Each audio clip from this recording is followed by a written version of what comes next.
오늘 주제는 참기름입니다. 여러분 그런 경험 없으신가요? 방앗간에서 짜와서 페트병이나 소주병에 담아놓은 참기름의 향이 이렇게 마트에서 사온 참기름보다 향이 더 강하다고 느껴보신 적 없으신가요? 저는 꽤 느껴봤는데 직접 짠 참기름은 몇 방울만 넣어도 참기름 특유의 향이 확 올라오고 고소한데 마트에서 산 참기름은 같은 양을 넣었을 때 확실히 향이 약한 편입니다. 올리브유를 착유하는 방식이 여러가지 있듯이 참기름을 착유하는 방식도 여러가지 있는데요. 이런 부분에서 알 수 있듯이 참기름도 어떻게 착유했느냐, 어떤 참기를 사용하느냐의 차이로 인해 차이가 발생하게 되죠. 방앗간에서 짜온 참기름과 마트에서 구매한 참기름의 차이는 어떤 차이가 있길래 맛과 향에서 차이가 나는 걸까요? 우선은 참깨가루와 통참깨의 차이가 클 겁니다. 이렇게 쿠팡에서 참기름을 검색했을 때 같은 오뚜기사의 참기름인데도 10ml당 단가가 거의 1.7배가량 차이나는 두 제품이 있는데요. 이 저렴한 편인 옛날 참기름의 뒷면을 보면 이렇게 100% 통참깨를 갈아서 만들었다고 써있고, 원재료명에 볶음 참깨분 100%와 베트남과 미얀마, 중국 등 동남아와 중국 쪽에서 수입해서 사용한 것까지 볼 수 있습니다. 그리고 비싼 편인 고소한 참기름은 원재료명에 참깨 100%라고 적혀있고 남아시아와 아프리카 쪽의 국가들인 인도, 파키스탄, 에티오피아산을 사용하고 있는 것을 알 수 있죠. 백설에서도 이렇게 통참깨 100%를 강조하는 상품이 있고, 저렴한 제품에서는 참깨 가루를 사용하고 있는 것을 확인할 수 있습니다. 또한 이렇게 참깨분과 통참깨를 반반 사용하는 경우도 존재하는데요. 두 가지 참기름의 차이가 있기 때문에 이렇게 반반 섞어서 사용하는 경우도 있는 거죠. 오뚜기에서는 통참깨 참기름의 제품명에 고소함을 강조하고 있고요. 백설에서도 100% 통참깨라는 것을 강조하고 있는 만큼 통참깨를 사용한 것이 좀 더 고급품이라는 것을 알 수 있는데요. 그 중에서도 이렇게 국산 통참깨를 사용한 제품은 가격이 어마어마하게 차이나는 걸 알 수 있죠. 왜 이런 차이가 있는 걸까요? 참기름에서 고소한 향을 내주는 성분은 세서물과 알킬피라진 등 여러가지 성분에 의해서 나게 되는데요. 이런 성분들은 쉽게 휘발되는 경향이 있는데다가 참깨가루는 분쇄 과정 중 향의 손실과 유통 과정 중 산패로 인해서 이러한 성분들이 약해진다고 해요. 한 논문에서는 이렇게 참깨가루로 만든 참기름이 통참깨 참기름에 비해서 세서물 함량과 산화 안전성이 낮았다는 연구 결과를 얻었다고 합니다. 그러면 굳이 참깨가루로 만들지 않고 통참깨로 수입해서 사용하면 되는 것이 아니냐고 생각이 드실 텐데요. 이렇게 품질 차이에도 불구하고 굳이 참깨가루를 이용해서 참기름을 만드는 이유는 참깨가루가 원가가 더 저렴하기 때문입니다. 결국 같은 참깨인데 왜 한 번 가공 과정을 거친 참깨가루가 더 원가가 저렴한 걸까요? 참깨가루를 수입할 때는 가공 품목으로 분류되며 협정에 따라서 일부 지역에서는 관세 45%가 면세되어서 관세가 0% 부과된다고 합니다. 그런데 통참깨는 원물 수입으로 되기 때문에 관세가 부과되면서 한국농수산식품유통공사를 통하여 입찰을 하는 방식으로 수입이 진행되기 때문에 원료 단가가 높아질 수밖에 없는 것이죠. 그러면 이제 동남아와 중국은 참깨가루로 수출을 하면서 남아시아와 아프리카의 참깨는 원물로 수출을 하는지도 의문이 생길 텐데요. 각 나라별로 수출 전략이 다름도 있지만 비교적 가공기술과 인프라가 어느 정도 갖춰진 동남아는 참깨분으로 가공을 하는 것이 용이하고, 볶음 참깨로 가공을 하면 원물 수출보다 가공을 해서 판매하는 것이 되기 때문에 더욱 높은 가격을 받을 수 있게 된다고 해요. 그에 더해서 관세 면제 혜택 등으로 인해 수입국에게 더욱 높은 수요가 생기기도 하겠죠. 반대로 통참깨를 수출하는 일부 국가들은 가공시설이나 인프라의 부족 혹은 수출 전략에 따른 선택으로 인해서 통참깨를 수출하는 방식으로 수출을 하게 되고, 참깨가루를 이용한 참기름보다 더 높은 품질을 원하는 수입자들이 이러한 참깨를 수입하여 참기름을 생산하는 방식이 되는 것이죠. 우리나라에서도 저가형 참기름의 수요와 고가형 참기름의 수요가 나뉘기 때문에 이렇게 두 가지 방식으로 수입을 하고 참기름을 생산하고 있는 것인데요. 이러한 사실들을 알면 직접 통깨를 가지고 짠 방앗간 참기름이 마트에서 구매한 저렴한 참기름에 비해서 맛이 왜 더 좋은지 납득이 되실 겁니다. 그리고 품종의 차이나 수입 과정 등으로 인해서 국산 통참깨와 수입산 통참깨의 차이도 발생해 국산 통참깨로 만드는 참기름의 맛이 더 좋다고 하는데요. 안타깝게도 우리나라의 참깨 자급률이 21년 기준 10%까지 떨어졌다고 하고요. 지금은 7%까지 떨어졌다는 말도 있는 등 이렇게 국산 참기름은 매우 고가의 라인을 차지하고 있는 게 현실입니다. 그리고 매우 저렴한 제품들 중 참맛기름이라는 기름이 있는데 이름만 보고 참기름이겠지 하고 구매하실 수도 있지만, 이런 것은 식용유와 참기름을 섞어서 파는 저렴한 제품이고 보통 식당에서 많이 쓰는 제품인데요. 무한리필 고깃집에서 직접 기름장을 만들면 참기름 향이 거의 나지 않는데 이러한 참맛기름을 사용해서 그런 것이에요. 참기름을 구매하실 때 참고하시면 좋겠네요.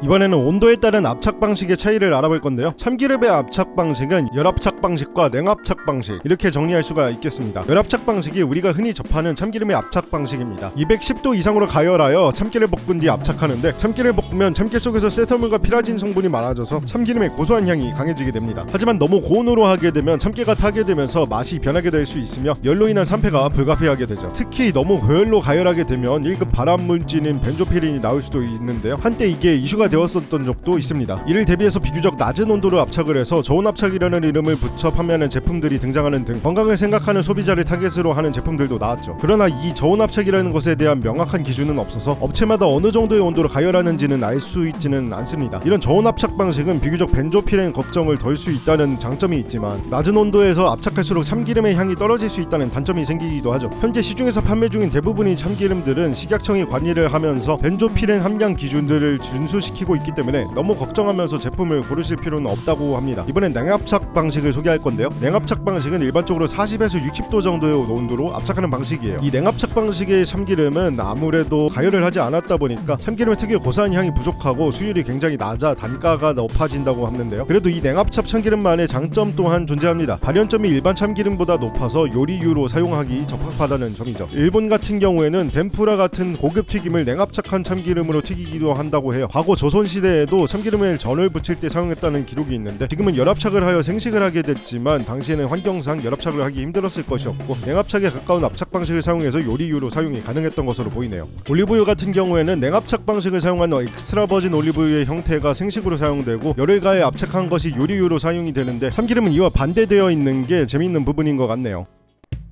참기름 가열해서 쓰지 말라는 이야기 많이들 들어보셨을 건데요. 발연점 이상으로 가열하게 되면 발암물질이 생성된다는 이야기는 이미 많이 퍼져 있잖아요. 오늘 제가 하고자 하는 이야기는 건강 이야기보다는 맛에 관한 이야기를 하려고 합니다. 우선 결론부터 말하면 참기름은 가열하면 맛이 없어진다입니다. 말 그대로 그냥 없어져요. 참기름의 고소한 향은 피라진이나 새소물 등 다양한 성분에서 나눈다고 했었죠. 이 성분들은 대부분 휘발성이기 때문에 쉽게 향이 날아가는 성질을 가지고 있는데요. 가열을 하면 이런 향들이 더 쉽게 날아가게 됩니다. 그런데 우리 미역국에 미역을 볶을 때 참기름을 사용하거나 조리 도중에 참기름을 넣거나 하기도 하는데요. 이렇게 되면 참기름의 향이 대부분 날아가거나 변질되어서 참기름을 쓰지 않느니만 못한 상황이 되곤 하기 때문에 참기름을 정확히 언제 사용해야 할지를 아는 게 중요해요. 오늘은 마무리로 실험을 한번 해볼 건데요. 참기름을 가열하면서 향이 얼마나 손실되는지를 테스트해보려고 해요. 가정집에서 볶음 요리를 하면 120에서 160도 정도의 온도가 된다고 하는데 그 사이의 온도인 130에서 140도 정도로 가열한 것, 그리고 이 두 가지의 중간 정도인 80도로 가열한 참기름의 향을 비교해보도록 하겠습니다.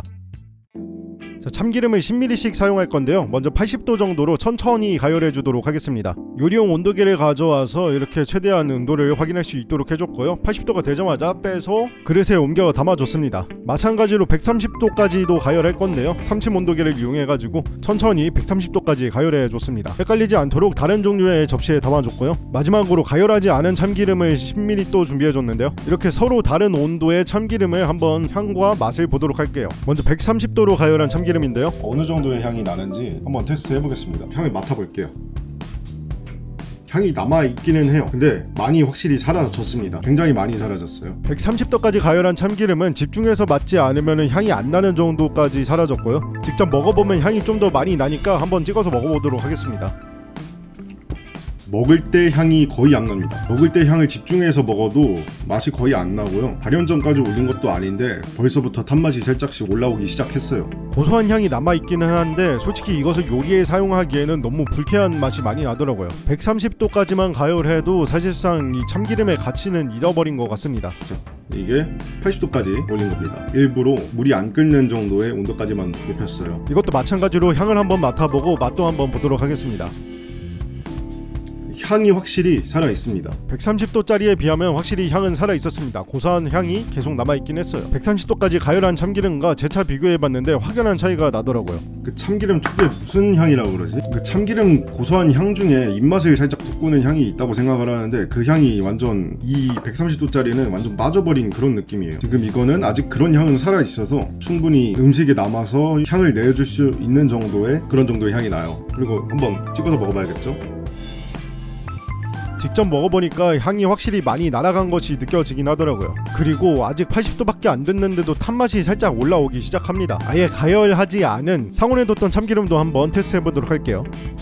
향이 날아간 참기름들의 냄새를 맡다가 이 참기름 냄새를 맡으니까 아, 이게 참기름 향이지 하는 생각이 들더라고요. 이 80도짜리랑 다시 제 차 비교해보니까 80도짜리에서 어떤 냄새가 부족한지 확 느껴졌어요. 집에서 나물만 무쳐도 문 열고 현관에서 들어올 때부터 입맛에 돋구는 고소한 참기름 향 있잖아요. 가열한 참기름에선 그런 향을 전혀 찾아볼 수가 없었습니다. 생측도 맛을 한번 봐야겠죠.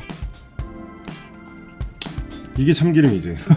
달라 확실히. 일단 탄맛이 전혀 안 나고요. 고소한 향이 굉장히 오래 남습니다. 맛이 아예 다릅니다. 사실 이렇게 직접적으로 참기름만 가열해서 비교해 본 적은 없었고 경험상 참기름을 일찍 넣을수록 맛이 별로였던 경험만 있었는데 이렇게 직접 비교해 보니까 완벽히 이해가 되더라고요. 특히 볶음 요리에 피니쉬로 참기름을 넣곤 했는데 불을 끈 직후에 넣는 거랑 불을 끄고 나서 시간이 지나고 넣는 거랑 많이 다르다 느꼈었는데요. 80도만 되어도 탄맛이 살짝 나면서 향이 달라지는 걸 보고 음식이 어느 정도 식은 이후에 넣는 게 맞겠다는 생각이 들었어요. 실험 결과를 정리해 보겠습니다. 일반적으로 우리가 볶음 요리를 할 때의 온도인 130도 정도의 온도로 참기름을 가열했을 때 발연점까지 올라가지 않았는데도 참기름에서 탄맛이 나면서 향이 거의 사라지게 되었고 상온과 130도의 중간 정도인 80도로 가열을 했을 때 참기름 특유의 핵심적인 향이 사라진 게 느껴졌고 탄맛도 살짝 나기 시작했다. 이렇게 정리하겠습니다. 제가 이번에 한 실험이 환경적인 부분이나 변인의 개수나 이것저것 따져보면 부족한 부분이 많긴 할 거예요. 그래도 참기름이 생각보다 열에 더 민감하고 잘못 사용하면 맛에 악영향을 줄 수 있다는 정도의 결과는 얻어갈 수 있었다고 생각을 해요. 다들 이미 참기름을 사용할 때는 생식으로 사용하거나 요리에 피니쉬로 사용하시기는 할 텐데 피니쉬로 사용을 하더라도 온도가 높은 상태로 사용하면 악영향을 조금 줄 수도 있으니까 이러한 부분들을 참고해서 드시면 좋을 것 같아요. 오늘 이렇게 참기름에 대해서 알아봤는데요. 다음부턴 참기름을 구매하실 때 참기름 가격대나 원재료를 보시고 어떤 참기름을 구매하면 좋을지 참고하시면 좋을 것 같네요. 지금까지 장백준이었고요. 영상이 마음에 드셨다면 구독과 좋아요, 댓글까지 부탁드릴게요.